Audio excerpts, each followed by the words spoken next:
If you've been posting content consistently and you're stuck at like the 200 view jail, 500 view, maybe 1,000 view jail, this video is for you because, before this, my twin brother and I grew a brand to 60,000 followers and we generated 415 million organic views in less than a year.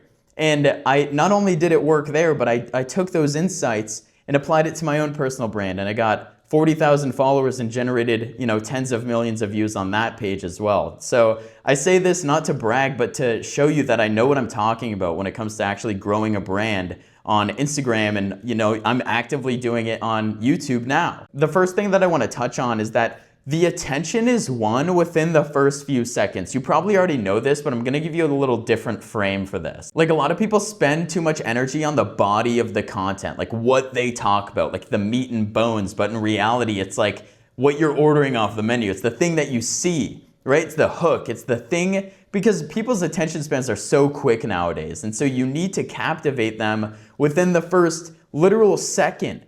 And it doesn't come down to just like what you say or what is displayed on screen. Like, there are so many different signals in how you could create. It could be talking head, it could be B-roll with text, it could be, so many different formats. And you need something that really captivates them within that first 3 seconds. And so it comes down to like the text on screen, the audio, what's playing, what are the associations, what is the background, where are they, right? Are they in the mountains? Are they in their office? And so like, the more bland the thing becomes, like the more bland the associations become, the better the concept and the stronger the hook needs to be to actually get someone to stay on the video. There are so many different hooks, right? Like we have people out there that are like hook masters, right? It's like negative hook, curiosity hook, content gap, right? There's so many different, tactical things that you could do or use to, get someone's attention within the first couple seconds. But really, it comes down to like all of the visual cues as well as the idea. And so again, if your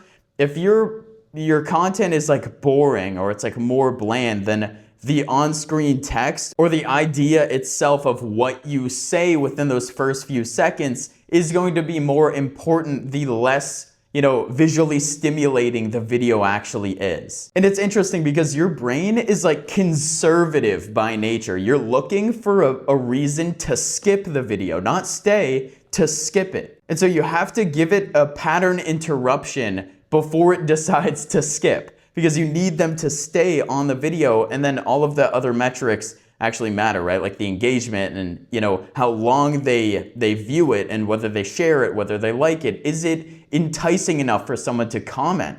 Is it, contrarian take where someone's going to, comment their own opinion on it, right? So there are a lot of different attributes and aspects to this idea, but like ultimately the brain is looking for a reason to skip it. And so if you have a viral post, you need to understand or if you even go on your Instagram and you look at a viral post, what is the first frame? What does the first second do? And what was the hook that stopped people? Again, the biggest thing that I could give you right now is that you are people are actively looking for a reason to skip the video. They're not looking for the reason to stay on it. If the hook's good enough, they're gonna go back to it and actually rewatch it. And this brings me to number 2, is that you're not competing with good content or other creators. You're literally competing with everything.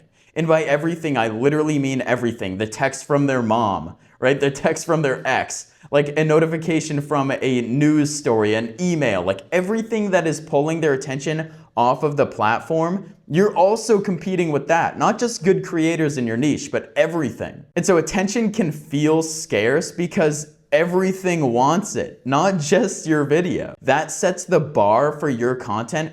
It's way higher, which actually brings me to principle number 3, which is that relatability beats quality. And this was one of the most important things, is that when you can be relatable, that is what's going to captivate someone way more. And we figured this out with our twin content, right? We were making sibling content and friend content, and everybody who has a sibling can relate to the stuff that we were creating, or everybody with a friend where we made jokes about friends, or we made skits about specific situations that most friends have gone through. That was the type of content that did so much better. And we realized that. And that was one of the biggest principles that I carried over from the entertainment space over to the actual fitness and productivity and discipline space, is that like people were probably experiencing things that I also was. And so how did I make my own experience relatable to them, right? And so it's like, that was the frame that I really needed to understand, and that's what I applied to both brands to actually grow them. And it's really interesting because a slightly worse piece of content that makes someone feel seen would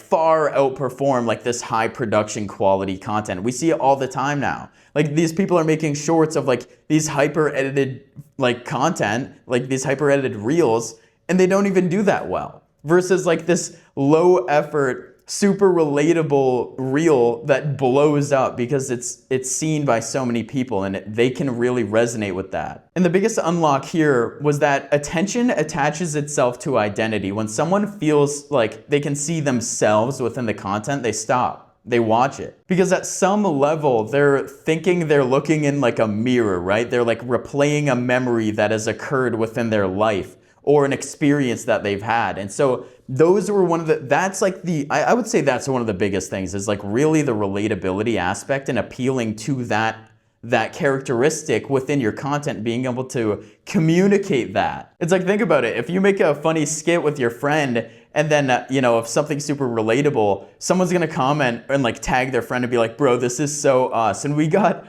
hundreds of thousands of those comments on that page. It was insane. And like, I even got it on my, discipline page. It wasn't necessarily, maybe it was a little bit more of the fitness side. If I was doing like, a discipline fitness or running, it's like, bro, like we got to do this, or like, yo, this is the type of discipline that we need, or this is the type of effort that we need to put in, right? Those were the type of comments that I was getting on that page. So it's like, it's the same aspect. You can just apply it to everywhere. And if you think about like the relatability aspect, right? It's like, what is underlying of relatability? It's the emotion, right? It's like emotion is the vehicle that moves the piece of content. Without emotion, nothing's gonna move. It's like one was laughter and happiness and, just wanting to share it with their friends. And the other one triggered like this profound, like disciplinary, like I gotta get after it. I gotta change my life, right? So it almost sparked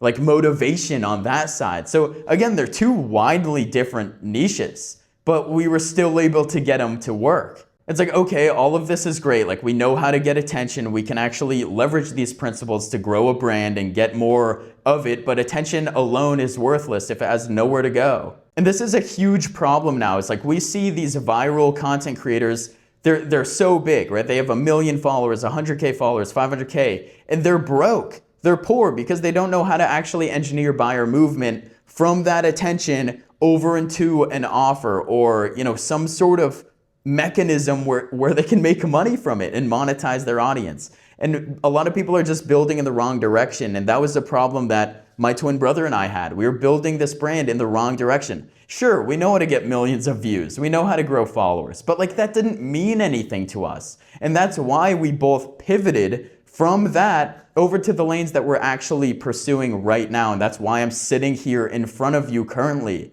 is because like I had to learn this the hard way. Attention alone doesn't mean shit if you don't understand buyer movement, buyer engineering, or have anything to offer. And so this is why like Alex Hormozi and all these big creators are like screaming in your face to like get a skill, focus on skill acquisition first, and then start building the engine and start actually building the brand and getting the attention, because then you have somewhere to send the attention, right? And it goes into like offer formulation and, how do we actually engineer the buyer path, like lead magnet. There's so many different strategies in which you can, actually capture the stream of attention and, qualify them and filter them and convert them. But that, I would say like that was the biggest lesson that we had to learn the hard way. And that's why I wanted to share it with you today, is because like, that's literally why I'm in front of you. And it's just a shift in how I think about it now. And so hopefully this was helpful. I will see you in the next one. Peace out, guys.